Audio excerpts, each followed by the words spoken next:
তাহারাই পরে মনে কবিতাটির আজকে খুঁটিনাটি সকল বিষয় দেখব, কোন কোন বিষয়গুলো পরীক্ষায় হুবহু আসে, কোনটা থেকে ক প্রশ্ন এবং এমসিকিউ আসবে সেটা নিয়েও আমরা আলোচনা করব। আসসালামু আলাইকুম, আমি নোমান আকর্ষণ পাঠশালা থেকে এখন তোমাদের সাথে আলোচনা করব তাহারাই পরে মনে। এটি একটি সংলাপ নির্ভর কবিতা। কার সাথে কার সংলাপ হয়? এখানে কবির সাথে কবি যে ভক্তরা আছে ওদের একটি সংলাপ দেখা যাবে। আগে আমি তোমাদেরকে এই যে নামটা দেওয়ার পেছনে কারণটা একটু বলিনি। সুফিয়া কামালের স্বামী, সুফিয়া কামালের প্রথম স্বামী সৈয়দ নেহাল হোসেন 1932 সালে, কত সালে? 1932 সালে তার প্রথম স্বামী মারা যায়। এই যে প্রথম স্বামী ছিল তিনি কিন্তু সুফিয়া কামালকে অনেক বেশি সাহায্য করেছেন, তার কবিতা গদ্য এগুলো লেখার ক্ষেত্রে অনেক বেশি সাহায্য করেছেন। তো ওনাদের নতুন বিবাহ, তাহলে নতুন দাম্পত্য জীবনে যে সুখটা থাকে, যে ভালোবাসাটা থাকে, হুট করে যখন তার স্বামী মারা যায় তার জীবনে যে একটা সময়, দুঃসময় চলে আসে, সেই সময় তিনি এই কবিতাটি লিখেছেন। তাই তিনি লিখেছেন তাহারই পরে মনে, তার প্রথম স্বামীকে উল্লেখ করে এখানে তিনি লিখেছেন। কবি পরিচিতি: সুফিয়া কামাল বাংলাদেশের বিশিষ্ট কবি ও নারী আন্দোলনের অন্যতম পথিক। এই লাইনটা খুবই গুরুত্বপূর্ণ। তাহলে সুফিয়া কামাল ছিল কি? নারী আন্দোলনের অন্যতম পথিক। তিনি 1911 খ্রিস্টাব্দে 20 জুন বরিশালে জন্মগ্রহণ করেন। তার পৈতৃক নিবাস কুমিল্লায়। কুমিল্লাটা একটু মনে রাখবে, সুফিয়া কামাল হলো কুমিল্লার মানুষ। প্রাতিষ্ঠানিক শিক্ষার সুযোগ না পেলেও সুফিয়া কামাল নিজ চেষ্টায় ভাষা ও সাহিত্য চর্চা করেন এবং প্রতিষ্ঠা লাভ করেন। বাংলাদেশের কয়েক দশকের আন্দোলন সংগ্রাম, বিশেষত নারী অধিকার আন্দোলনে তিনি নেতৃত্বে ভূমিকা পালন করেছেন। মানে তিনি দেখা যায় বাংলাদেশের কয়েক দশকের যে নারী আন্দোলন ছিল তার প্রধান ভূমিকায় তিনি নেতৃত্ব দিয়েছেন। প্রকৃতি ও প্রেমের রোমান্টিক অনুভব তার অধিকাংশ কবিতার মূল সুর। তাহলে তার যে কবিতার মূল বৈশিষ্ট্য ছিল সেটা এখানে দেওয়া আছে, এটা ভালো করে দেখবে। সুফিয়া কামালের উল্লেখযোগ্য কাব্যগ্রন্থ সাজের মায়া, মায়া কাজল, উদ্ধাত পৃথিবী, অভিযাত্রিক ইত্যাদি। তাহলে এখানের মধ্যে সাজের মায়া গুরুত্বপূর্ণ, মায়া কাজল এবং উদ্ধাত পৃথিবী এগুলো সবগুলোই অনেকটা গুরুত্বপূর্ণ। এছাড়াও তিনি গল্প, ভ্রমণ কাহিনী, প্রবন্ধ, স্মৃতিকথা লিখেছেন। তার লেখা 71-এর ডায়েরি, এই 71-এর ডায়েরিটা কিন্তু খুবই গুরুত্বপূর্ণ। এটা কিন্তু কার লেখা? সুফিয়া কামালের লেখা। 71-এর ডায়েরি মুক্তিযুদ্ধ বিষয়ক মূল্যবান গ্রন্থ হিসেবে বিবেচিত হয়। এইটা খুবই গুরুত্বপূর্ণ এবং এটা কি নিয়ে লেখা? মুক্তিযুদ্ধ বিষয়ক লেখা। তা তো আমরা 71 দেখে বুঝতে পারছি। তিনি একজন গুরুত্বপূর্ণ শিশু সাহিত্যিক। বাংলা একাডেমি পুরস্কার, 21 পদক, নাসির উদ্দিন স্বর্ণ পদক সহ বিভিন্ন পদকে তিনি ভূষিত হয়েছে। সুফিয়া কামাল 1999 খ্রিস্টাব্দে 20 ডিসেম্বর ঢাকায় মৃত্যুবরণ করেন। তো এটা একটু মনে রাখবে, জন্মসাল মৃত্যুসালগুলো। হে কবি, নীরব কেন ফাগুন যে এসেছে ধরায়, এটা এই কবিতার প্রথম লাইন। এবং এখানের মধ্যে দুইটা মাসের কথা উল্লেখ আছে, মাঘ মাস এবং ফাল্গুন মাস। এখানে বাংলা দুইটা মাসের কথা উল্লেখ, সেটা হলো মাঘ মাস এবং ফাল্গুন মাস। চরণ সংখ্যা হলো এখানে 30টি। সাধু ও চলিত ভাষায় রচিত হয়েছে এটি। এখানের মধ্যে কবিতার যে বৈশিষ্ট্যটা ফুটে ওঠে সেটা হলো বিষাদময় রিক্ততার সুর। ওই যে স্বামী মারা গেল তার যে কষ্টটা সেটা ফুটে ওঠে। ঋতু আছে 2টি, শীতের ঋতু এবং বসন্ত ঋতু। তাহলে দেখো কবিতাটা আমরা একটু ভালো করে পড়ার চেষ্টা করি এবং ব্যাখ্যাগুলো বোঝার চেষ্টা করি। হে কবি, নীরব কেন ফাগুন যে এসেছে ধরায়। মানে কবি ভক্তরা কবিকে প্রশ্ন করছে যে তুমি নীরব হয়ে বসে আছো কেন, মানে উদাসীন হয়ে আসো কেন। ফাগুন যে এসেছে ধরায়, মানে যে ধরা মানে পৃথিবী, ধরায় মানে কি? পৃথিবী। পৃথিবীতে তো ফাগুন মাস এসেছে, তুমি কেন উদাসীন হয়ে বসে আছো? কারণ ফাগুন মাস মানে কি? বসন্তকালের আগমন। বসন্তে বরিয়া তুমি লবে নাকি তব বন্ধনায়। মানে এখানে বলতেছে বসন্ত মাসকে কি বরিয়া মানে বরণ করে নিবে না? তুমি কিভাবে নিতে বলছে? বন্দনায়। বন্দনায় মানে তোমার গদ্য লেখার মাধ্যমে, কবিতা লেখার মাধ্যমে কি তুমি তাদের বরণ করে নিবে না? এখানে নীরব হয়ে থাকার পেছনে কারণ কি? তার যে স্বামী মারা গেছে সেটা। কহিল সে স্নিগ্ধ আঁখি তুলি, মানে তিনি কষ্টের মধ্যে দিয়ে বা তার ভেজা চোখ নিয়ে তিনি ওদেরকে জিজ্ঞাসা করলেন যে দক্ষিণা দুয়ার গেছে খুলি। দক্ষিণা দুয়ার মানে এখানে দক্ষিণ দিকের বাতাসকে বোঝাচ্ছে, কারণ আমরা জানি বসন্তের সময় কি হয়? দক্ষিণ দিক থেকে বাতাস আসে। তো জিজ্ঞেস করতেছে দক্ষিণ দিকের বাতাস কি আসছে? এটার কারণ কি? কবি উদাসীন ছিলেন। নীরব ছিলেন মানে কি? কবি উদাসীন ছিলেন, তিনি এই বিষয়গুলো লক্ষ্য রাখেন না। কেন উদাসীন ছিলেন? কারণ তার স্বামী মারা গিয়েছে। বাতাবি নেবুর ফুল ফুটেছে কি আমের মুকুল। এখানে দেখো নেবুর কথা আসছে, বাতাবি নেবুর ফুল আসছে এবং আমের মুকুল মানে আমের ফুলের কথা আসছে। এই দুইটা মনে রাখবে। তো এখানে কবি জিজ্ঞেস করতেছে যে বাতাবি নেবুর ফুল ফুটেছে কি, কারণ আমরা জানি বসন্তের সময় বাতাবি নেবুর ফুল ফুটেছে কি আমের মুকুল, মানে তিনি কোনো কিছুই খেয়াল করেন নাই যে বসন্তের সময় যে ঋতুর যে পরিবর্তন হয় এগুলা তিনি কোনো কিছুই খেয়াল করেন না, কারণ তার ভিতর দিয়ে একটা কষ্ট বয়ে যাচ্ছে তার জন্য।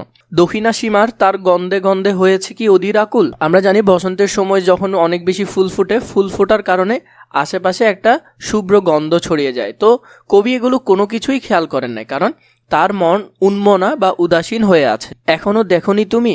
কহিলাম, কেন কবি আজ এত উন্মনা তুমি? কোথা তবে নবপুষ্প সাজ? এখানে কবি ভক্তরা কবিকে জিজ্ঞাসা করছেন। তাহলে কবি ভক্তরা কবিকে কি করলেন? জিজ্ঞাসা করলেন যে কেন কবি তুমি এত উন্মনা, তুমি কেন এত এরকম উদাসীন হয়ে আছো কেন? কোথা তবে নবপুষ্প সাজ? এই নবপুষ্প সাজ মানে আমরা প্রথমত বুঝি যে বসন্তের সময় অনেক ফুল ফুটে, ফুল দিয়ে মেয়েরা অনেক সুন্দর করে সাজে। কিন্তু নবপুষ্প সাজ এই কবিতার সাথে হলো কবি বিভিন্ন রকম লিখা লিখেন। মানে এই যে বসন্ত এসেছে, বসন্তকে বরণ করার জন্য তিনি বিভিন্ন রকম লিখা লিখেন, কিন্তু এবছর তিনি বসন্তের কোনো খেয়ালই রাখেননি, নিজে উদাসীন হয়েছিলেন। ওনার এইসব বিষয় সম্পর্কে কোনো কি ছিল না, খেয়াল ছিল না, কারণ তিনি উন্মনা হয়েছিলেন। কহিলে সে সুদূরে চাহিয়া, মানে কবি কি করলেন? ওদের দিকে একটু তাকাই বললেন অলখ। অলখের মানে হলো তার দৃষ্টির অগোচরে, পাথার মানে হলো সমুদ্র, বাহিয়া মানে এখানে বোঝাচ্ছে যে তার ভিতরের যে সমুদ্রের মতো স্রোত বয়ে যাচ্ছে, কই সেটা থেকে তার আনন্দের কোনো সংবাদ তো আসেনি।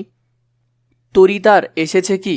তরি বলতে এখানে সুসংবাদ আনন্দের সংবাদ এনেছে কিনা। তরি মানে নৌকা, তরি মানে নৌকা। আনন্দের সংবাদ এসেছে কিনা, বেজেছে কি আগমনীর গান, মানে সে যে এসেছে কই তার জন্য ও তো আমাকে কোনো ধরনের ডাকে নাই। কাকে বলছে? ঋতুকে বলছে। ডেকেছে কি সে আমারে? কই সে তো আমাকে ডাকে নাই, শুনি নাই, রাখিনি সন্ধান।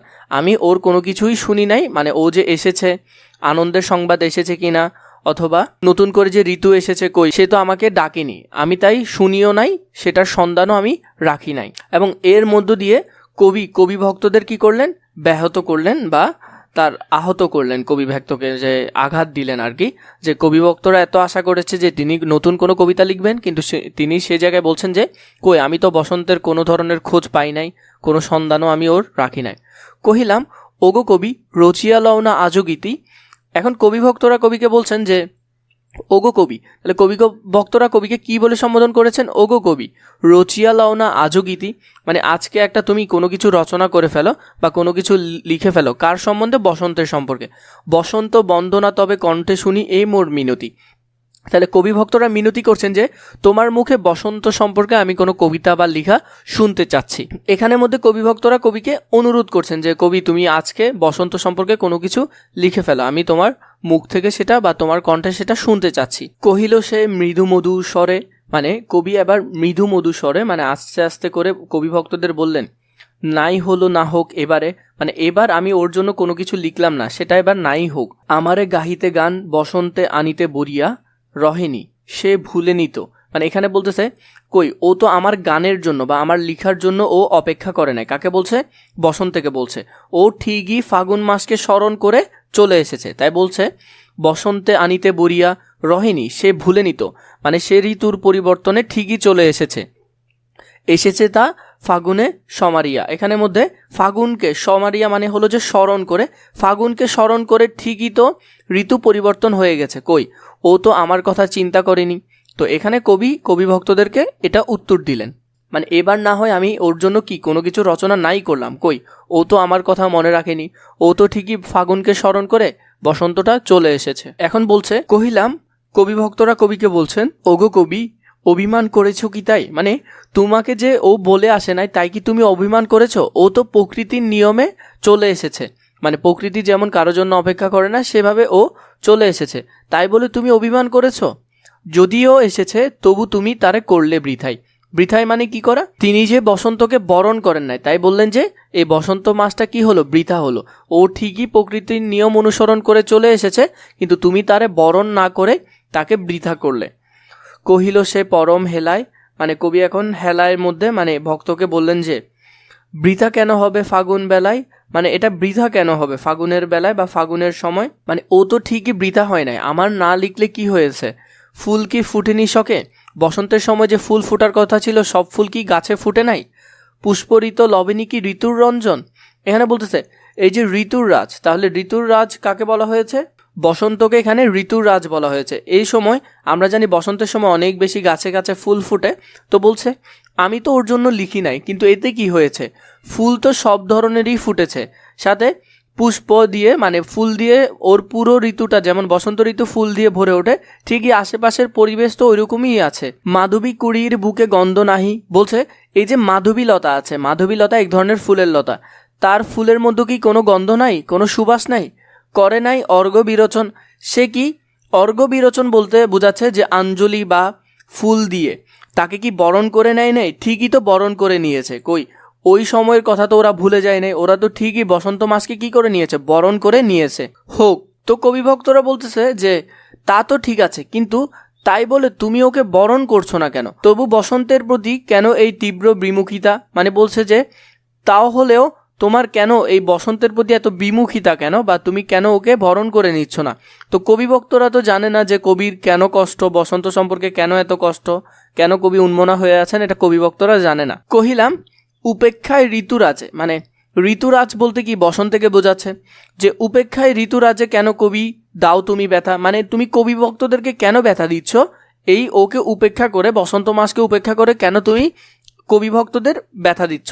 কহিল সে কাছে সরে আসি, মানে বসন্ত থেকে সরে এসে তিনি বলছেন কুহেলি উত্তরীর তরে মাঘের সন্ন্যাসী।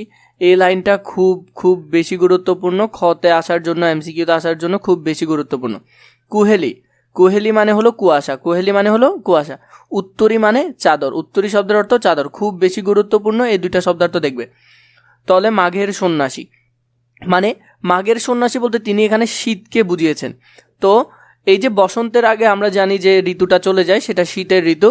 তো শীতের ঋতুর মধ্যে মাঘ মাসের সময় তার যে স্বামী মারা যায়, তার জন্য যে তার মনে একটা রিক্ততার ভাব, বিষণ্ণতার ছাপ পড়ে যায়, তিনি ওই সময়টা থেকে তিনি বের হতে পারছেন না, তাই তিনি এখানে শীতকে মাঘের সন্ন্যাসী বলে উল্লেখ করেছেন।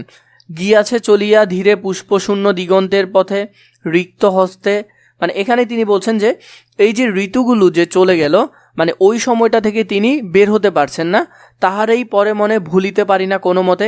মানে কবির যে অনুপ্রেরণা ছিল, বা কবিকে যে সাহিত্য লেখার ক্ষেত্রে সবচেয়ে বেশি সাহায্য করেছে, তার প্রথম স্বামী সৈয়দ নেহাল হোসেনের আকস্মিক মৃত্যুর কারণে তার মনে যে রিক্ততা বা যে বেদনা সৃষ্টি হয়েছে, তিনি ওই সময়টা থেকে, মানে তিনি ওই যে বিষয়টা থেকে বের হতে পারছেন না, তাই তিনি বসন্তকে বরণও করতে পারছেন না, বসন্তের সম্পর্কে তিনি পুরোপুরি উদাসীন। এখানে কবির চেতনায় ফুটে ওঠে ব্যক্তিগত দুঃখবোধ, উদাসীনতা, শীতের যে রিক্ততা, বসন্তের আগমন এবং বিষণ্ণতা, এগুলো কবির মনে ফুটে ওঠে। তার মধ্যে এখন আমরা দেখব যে এখানের মধ্যে আমরা কোনগুলো ভালো করে দেখব। কুহেলি এবং উত্তরে, এই দুইটা শব্দ সবচেয়ে ভালো করে দেখবে। তাহারই পরে মনে, এখানের মধ্যে এই যে লাইনটা আছে, এই ব্যাখ্যাগুলোই আমি তোমাদেরকে এতক্ষণ বলছিলাম। এর পরবর্তীতে পাঠ পরিচিতির যে বিষয়গুলো পড়বে সেগুলো এখন দেখবে। তোমাদের যদি বাংলা প্রথম, আইসিটি বা অন্যান্য দাগানো বই প্রয়োজন হয়, যেখান থেকে 100% কমন আসবে ইনশাআল্লাহ, এই নাম্বারে অথবা নিচে থাকা ডিসক্রিপশন বক্সে ফেসবুক পেজে মেসেজ দিয়ে বইগুলো নিতে পারবে।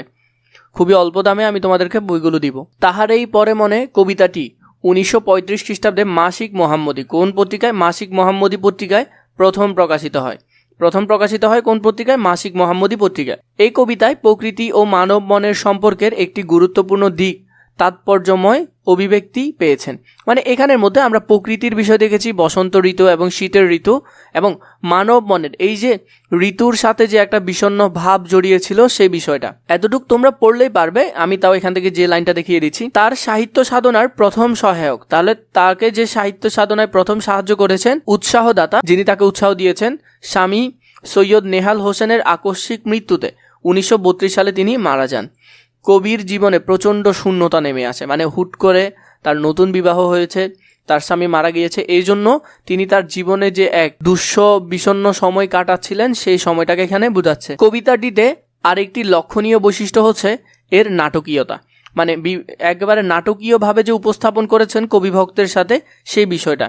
গঠন রীতির দিক থেকে এটি একটি সংলাপ নির্ভর লেখা, তাহলে এটা খুবই বেশি গুরুত্বপূর্ণ, সংলাপ নির্ভর। কবিতার আবেগময় ভাববস্তু বিষণ্ণতার সুরে এবং সুললিত ছন্দে এতই মাধুর্যমণ্ডিত হয়েছে যে তা সহজেই পাঠকের অন্তর ছুঁয়ে যায়, মানে এমনভাবে সেটা গঠিত হয়েছে। তাহলে এই লাইনগুলো তোমরা একটু মনে রাখবে, খুবই গুরুত্বপূর্ণ। এর পরবর্তীতে কোনোটা যদি প্রয়োজন হয় আমাকে জানাবে।